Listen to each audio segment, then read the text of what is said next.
আজকে ভাবলাম একটু মাছ ভুনা করি। তো মাছগুলো ভালো করে ভেজে নিলাম। আমি এত কড়া মাছ ভাজি না, তো হালকা করে একটু লাল টাল হলে ভেজে নামিয়ে নিলাম।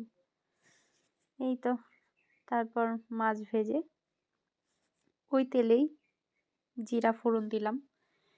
জিরা ফোড়ন দিয়ে জিরাটা একটু ভাজা ভাজা হলেই পেঁয়াজগুলো এখানে দিয়ে দিব। পেঁয়াজগুলো খুব কুচি কুচি করে আমার শাশুড়ি মা কেটে দিয়েছে। উনি অনেক সুন্দর করে পেঁয়াজ কাটতে পারেন। তো এই তো সুন্দর করে এটাও একটু লাল হয়ে আসলে তারপর একে একে মশলাগুলো দিয়ে দিব। রান্না বান্না ভালো না হলে আমার বাবা ভালো করে খায় না, তো ট্রাই করি ভালো করার জন্য। বাবা আসছে, ভালো করে রান্না করলাম।